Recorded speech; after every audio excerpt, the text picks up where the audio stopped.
ब्राह्मण की संतान रावण क्यों कहलाया असुरों का राजा, कैसे मिली थी सोने की लंका। अपनी शुरुआती शिक्षा दीक्षा के बाद रावण ने कई वर्षों तक शिव की गहन तपस्या की। तपस्या के दौरान रावण ने शिव को प्रसन्न करने के लिए बलिदान के रूप में अपना सिर 10 बार काटा। हर बार जब वो अपना सिर काटता था तो उसके धड़ में एक नया सिर लग जाता था, जिससे उसने अपनी तपस्या पूरी की और अंत में भगवान शिव ने उसकी तपस्या से प्रसन्न होकर उसे वरदान दिया। तब रावण ने अहंकार में अपने वरदान में नश्वर इंसानों को छोड़कर देवताओं, राक्षसों, सांप और जंगली जानवरों से हानि न होने का वर मांगा, जिसका मतलब था कि ये सभी प्रजातियां उसे कोई नुकसान नहीं पहुंचा सकती। यही वजह है कि बाद में मनुष्य रूप में जन्म लेकर राम ने रावण का अंत किया था। रामायण, विजयदशमी या दिवाली का जिक्र होने पर हमारे मन में सबसे पहला ख्याल श्री राम और रावण के युद्ध और भगवान राम द्वारा रावण के अंत का आता है।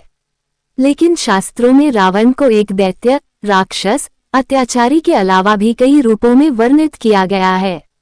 रावण को महान विद्वान, प्रकांड पंडित, महाज्ञानी, राजनीतिज्ञ, महाप्रतापी, महापराक्रमी योद्धा और अत्यंत बलशाली जैसे नामों से पुकारा गया है। रामायण में जिक्र है कि राम ने भी एक बार रावण को महाविद्वान, उसके ज्ञान के संदर्भ में महान ब्राह्मण के रूप में संबोधित किया था। रामायण में रावण को ऋषि विश्रवा की संतान बताया गया है, लेकिन उसकी मां कैकसी क्षत्रिय राक्षस कुल की थी, इसलिए उसे ब्रह्मराक्षस कहा जाता था। राक्षसी और क्षत्रिय दोनों गुणों के साथ वो बेहद बलशाली और बहुत बड़ा शिवभक्त था। रावण का जन्म महान ऋषि विश्रवा वेसमुनि और उनकी पत्नी दैत्य राजकुमारी कैकसी के घर हुआ था। उनका जन्म देवगन में हुआ था, क्योंकि उनके दादा ऋषि पुलस्त्य ब्रह्मा के 10 मानस पुत्रों में एक थे। वो 7 महान ऋषियों के समूह, जिसे सप्तर्षि कहा जाता है, उसके सदस्य थे। कैकसी के पिता और दैत्यों के राजा सुमालिया की इच्छा थी कि उनकी बेटी की शादी नश्वर दुनिया के सबसे शक्तिशाली व्यक्ति के साथ हो, ताकि उससे एक असाधारण संतान का जन्म हो। रावण के जन्म की ये है कहानी। उन्होंने अपनी बेटी के लिए आए विश्व के बड़े से बड़े राजाओं के प्रस्तावों को ठुकरा दिया, क्योंकि वो सभी उनसे कम शक्तिशाली थे। कैकसी ने इसके बाद ऋषियों में अपने लिए वर की खोज की और आखिर में विश्रवा ऋषि को शादी के लिए चुना, जिनका एक और बेटा कुबेर था। रावण ने बाद में अपने सौतेले भाई कुबेर से लंका छीन ली और उसका राजा बन गया। रावण के 2 भाई विभीषण और कुंभकर्ण थे। कुछ स्रोतों में अहिरावण नाम के एक और भाई का उल्लेख भी है। उनकी मां के कुल का संबंध मारीच और सुबाहु दैत्यों के परिवार से था। कैकसी ने एक बेटी को भी जन्म दिया था, जिसका नाम चंद्रमुखी, चंद्रमा जैसी चेहरे वाली लड़की था, जिसे बाद में राक्षसी शूर्पणखा के नाम से जाना गया। पिता के सानिध्य में सीखा वेद और युद्ध कला। पिता विश्रवा अपने बेटे रावण को आक्रामक और अभिमानी होने के साथ साथ एक अनुकरणीय विद्वान कहते थे। विश्रवा के संरक्षण में रावण ने वेदों, पवित्र ग्रंथों, क्षत्रियों के ज्ञान और युद्ध कला में महारत हासिल की। रावण एक उत्कृष्ट वीणा वादक भी था और उसके ध्वज के चिन्ह पर वीणा का भी चित्र दिखाई देता था। रावण दैत्यों की नैतिकता को बनाए रखे, इसके लिए रावण के नाना सुमाली ने अथक प्रयास किए। रामायण में वर्णन है कि रावण का यदुओं के क्षेत्र से घनिष्ठ संबंध था, जिसमें दिल्ली के दक्षिण में मथुरा शहर से लेकर गुजरात, महाराष्ट्र, राजस्थान के कुछ हिस्से शामिल थे। माना जाता है कि रावण का संबंध लवनासुर से भी था, जो मधुपुरा मथुरा का एक राक्षस था। लवनासुर को राम के सबसे छोटे भाई शत्रुघ्न ने मारा था। यदु क्षेत्र में नर्मदा के तट पर एक बार भगवान शिव की पूजा करने के बाद रावण को सबसे महान यदु राजाओं में एक राजा कार्तवीर्य अर्जुन के सिपाहियों ने पकड़ लिया और उसे कई दिनों तक अपनी कैद में रखा। रामायण के संदर्भों में बहुत साफ साफ कहा गया है कि रावण पूरी तरह मनुष्यों या फिर असुर के समान नहीं था, वो इससे कहीं बढ़कर था। शिव की तपस्या। अपनी शुरुआती शिक्षा के बाद रावण ने कई वर्षों तक शिव की गहन तपस्या की।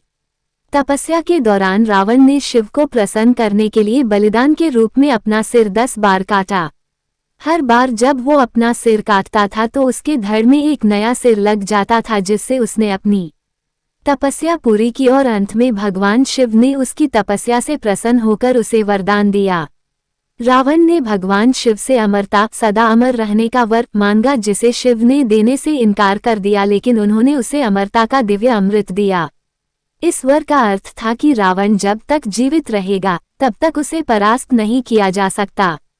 रावण ने अहंकार में अपने वरदान में नश्वर इंसानों को छोड़कर देवताओं, राक्षसों, सांप और जंगली जानवरों से हानि न होने का वर मांगा, जिसका मतलब था कि ये सभी प्रजातियां उसे कोई नुकसान नहीं पहुंचा सकती।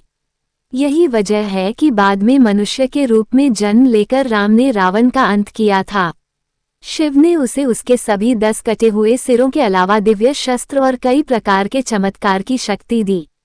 इसी वजह से रावण को दशमुख या दशानन कहा गया। ऐसे बना रावण लंका का राजा। इन वरदानों को हासिल करने के बाद रावण ने अपने दादा सुमाली की तलाश की और अपनी शक्ति का विस्तार करने के लिए सेना का नेतृत्व करने लगा। इसके बाद रावण की नज़र लंका पर पड़ी और उसने उस पर कब्जा जमाने की कोशिश शुरू कर दी। लंका एक बेहद सुंदर और रमणीय शहर था, जिसे शिव और पार्वती के लिए विश्वकर्मा द्वारा बनाया गया था।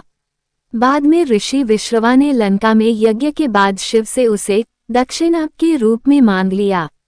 इसके बाद कुबेर ने अपनी सौतेली मां कैकेसी के जरिए रावण और अपने अन्य भाई बहनों को ये संदेश पहुंचाया कि अब लंका उनके पिता विश्रवा यानी उन सभी की हो चुकी है। लेकिन बाद में रावण ने लंका को बलपूर्वक छीन लेने की धमकी दी, जिसके बाद उसके पिता विश्रवा ने कुबेर को सलाह दी कि वो लंका रावण को दे दे, क्योंकि रावण अब अपराजय है। इस तरह रावण ने लंका पर कब्जा कर लिया। भगवान शिव का परम भक्त। लंका पर विजय के बाद रावण शिव से मिलने के लिए कैलाश पर्वत पहुंचा। शिव के वाहन नंदी ने रावण को अंदर जाने से मना कर दिया। इससे वो नाराज हो गया और नंदी को चिढ़ाने लगा। बदले में नंदी भी क्रोधित हो गए और रावण को श्राप दिया कि लंका को एक वानर द्वारा नष्ट किया जाएगा। नंदी के सामने शिव के प्रति अपना प्रेम दिखाने के लिए रावण ने कैलाश पर्वत को उठा लिया और कहा कि वो शिव समेत पूरे कैलाश को लंका ले जाएगा।